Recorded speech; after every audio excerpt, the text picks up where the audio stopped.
Alhamdulillah, alhamdulillahilladzi bi ni'matihi tatimmus shalihat.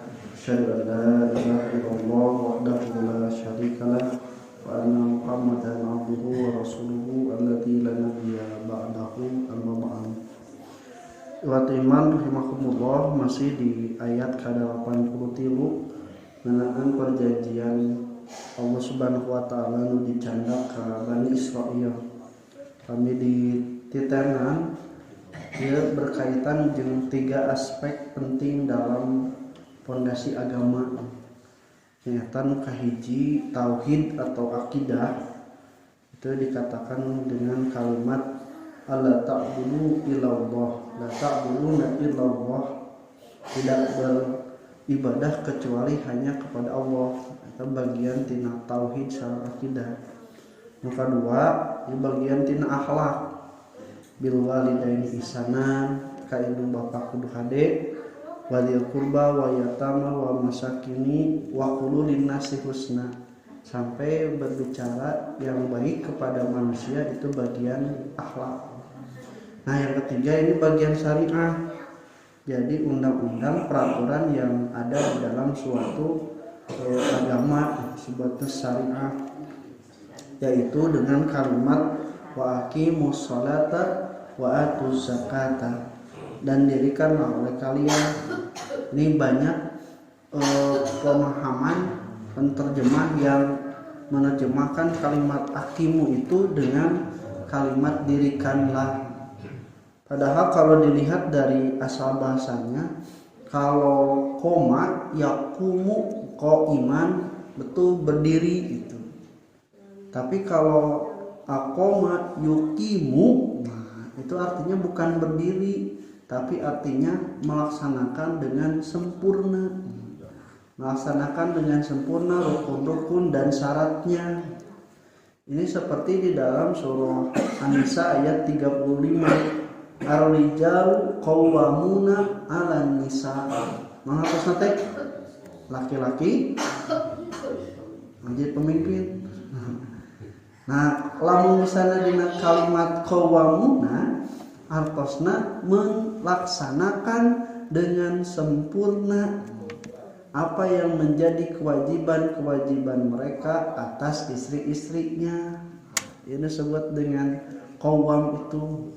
Kenapa mereka bisa melaksanakan dengan sempurna? Bima faddalallah, karena Allah telah mengaruniakan mereka sebagai lelaki. Wa bima anfaqu min amwalihim, dan karena mereka juga menginfakkan dari harta yang mereka dapatkan. Nah, itu jadi kenapa laki-laki itu bisa sempurna melaksanakan kewajiban terhadap istrinya, karena oleh Allah sudah diberi karunia bawaan, dan juga karena mereka itu menginfakkan dari hartanya. Lalu bagaimana kaitannya dengan sholat? Nah, sholat itu di dalam Al-Quran ada kalimat-kalimat sholat yang diperintahkan tanpa menggunakan aqimu. Contoh seperti dalam surah At-Taubah 103, washolli alaihim inna sholataka sakanun lahum. Dan hendaklah kamu sholat. Sholat itu maknanya sini adalah doakanlah mereka. Ketika orang yang memberikan zakat menitipkan, maka kita mendoakan kepada mereka dengan Allahumma sholli alaika.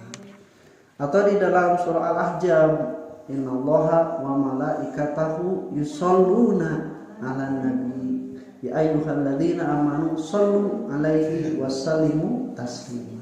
Itu juga perintah untuk sholat, karena sholat di sana adalah yang dimaksud dengan doa.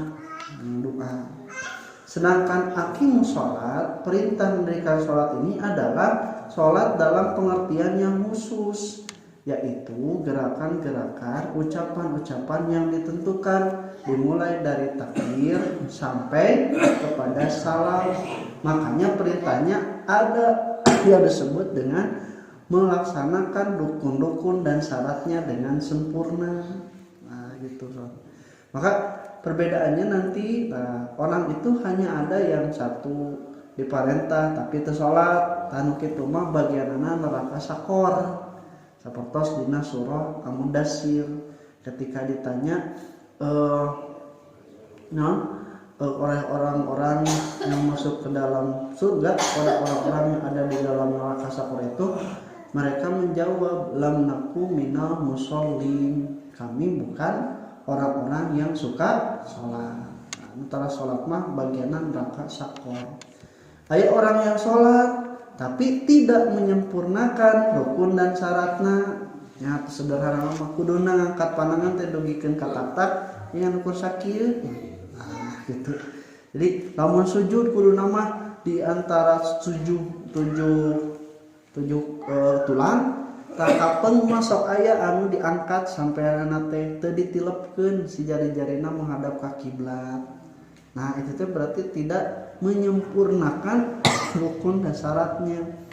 Anu kitu mah ku Allah Subhanahu wa taala diancam dengan neraka wailul orang-orang yang melakukan sholat. Kenapa? Kalau orang yang hanya sholat belum tentu melaksanakan rukun dan syaratnya secara sempurna. Tapi orang-orang yang sempurna itu adalah yang tadi aqimus sholata, melaksanakan sholat itu dengan sempurna, melaksanakan rukun dan syarat-syaratnya. Nah, itu yang pertama. Nah, ini juga jadi dalil bahwa sholat itu bukan hanya di zaman umat Nabi Muhammad saja, tapi dari umat dulu juga, dimulai dari Yahudi, Nasrani itu juga diperintahkan untuk sholat selama belum ditahrif, belum dirubah isinya. Karena Nabi Musa di dalam hadis Isra Mi'raj ini mengatakan, apa yang diwajibkan Tuhanmu kepada umatmu? Maka Nabi Muhammad menjawab, sholat 50 waktu dalam sehari semalam. Sarua cenah entong buateun. Nah, umat Nabi Muhammad seperti itu. Dalam Taurat juga sama, dikatakan Nabi Musa itu akan beribadah sembahyang siang ketika waktu zuhur. Cuman tong kabayang sholatna takbir dugikeun ka salam siga urang, wallahu alam. Tapi itu bentuk sholat sudah diperintahkan. Nah, kemudian kedua, wa'atu zakata, dan mengeluarkan zakat. Ini juga sama, mengeluarkan zakat juga tidak langsung dengan kalimat dan kalian berzakatlah, tetapi dengan kalimat atu, datangkanlah, tunaikanlah bahasa orang. Kenapa? Karena banyak orang-orang yang satu tadi mengeluarkan zakat, ayat tos diancam di surat At-Taubah sebenarnya. Waladina yaknizuna dzahaba wa fiddata wala yunfiqunahu fisabilillah wabashshirhum bi'adzabin alim.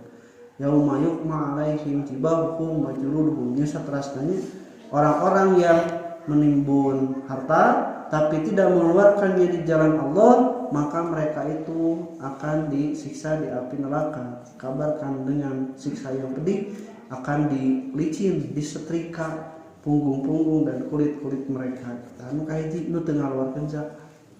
Aya nu ngaluarkeun zakat ngan teu sadayana, teu sesuai jeung hakna. Contoh misalnya teh. Ieu teh modalna teh 200 juta. Mun 200 juta berarti nu kudu dikeluarkeun seberapa? 10% seberapa? 5 juta ya? Nah, 5 juta. Tapi senang teu disebutkeun. Saya mau modalnya ukur 100 juta we, ame zakat dengan 2,5 juta, pada mah kuduna 5 juta. Nah, itu orang-orang yang tidak menunaikan zakat dengan haknya. Bahkan loba anu naon nu ngahelah teh kieu misalnya.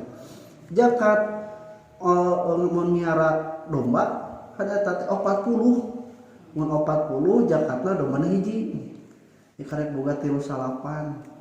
Ngan aya anu euker reuneuh aya bunting nu bikangna teh. Nah, supaya henteu jadi 40 sama bunting buru-buru di jawalan. Nalika bunting teh henteu 40 jadi teu wajib ngaluarkeun zakat. Tah kitu ge sarua ngahelah dina urusan zakat, nu ku Allah Subhanahu wa taala diancam dengan kalimat tadi, dengan tidak menunaikan zakat secara haknya. Nah, ibarat rahimakumullah, maka selesai perjanjian-perjanjian yang diambil oleh Allah Subhanahu wa taala kepada Bani Israil, kemudian ternyata hasilnya tsumma tawallaitum. Nah, kemudian kalian itu berpaling. Jadi asal nama narurut tentunya ngan lila kalilaan berpaling. Ila qalilan minkum, kecuali hanya sebagian di antara kalian. Gitu kan sakapung mun budak oge gitu. Carekan kapanggih ngabohong nurut sapoe dua poe rada lengah we inu bapana teu merhatikeun deui kitu deui. Ini yang godaan untuk sabar dalam menjalankan ketaatan tuh beratnya itu adalah di istimrornya, di terus menerusnya. Sebutkan lakabiratun teh. Nah, ila qalila minkum, kecuali sebagian kecil dari kalian. Nah, jadi Bani Israil oge teu sadayana kabehanana baradegong. Katanya aya anu balageurna ngan saeutik kitu we. Nah, wa antum mu'ridun, dan kalian itu berpaling atau ingkar. Nah, sebagian ahli tafsir mengatakan ada kalimat kalian itu dengan 3 di sini. Nah, summa tawalaitum, kemudian kalian itu berpaling, ila qalilan minkum, kecuali sebagian dari kalian, wa antum mu'ridun, dan kalian tilu kalian teh. Dia mengatakan bahwa kalian yang pertama dan kedua itu adalah leluhur Bani Israil ketika diambil perjanjiannya, sedangkan wa antum mu'ridun adalah dari zaman Nabi Muhammad dan seterusnya sampai akhir zaman. Mereka itu tetap diwajibkan untuk perkara-perkara yang tadi, tetapi mereka itu berpaling. Nah, yang menarik ternyata apa yang diambil dari perjanjian itu semuanya detail amandemen di Nabi Musa, kemudian ajaran Nabi Isa, ternyata itu musaddiqan, dibenarkan di dalam ajaran Nabi Muhammad. Ajaran Nabi Musa dan ajaran Nabi Muhammad itu ternyata sama sebenarnya dengan ajaran Nabi Muhammad SAW, tapi justru karena mereka menghilangkan di dalam kitab Taurat dan Injil, nah maka ternyata seperti membawa agama yang berbeda. Padahal mah justru berbeda karena mereka sudah menghapus isinya. Insyaallah kalau majukeun aku qouli hada wastaghfirullah wa atubu ilaih. Assalamualaikum warahmatullahi wabarakatuh.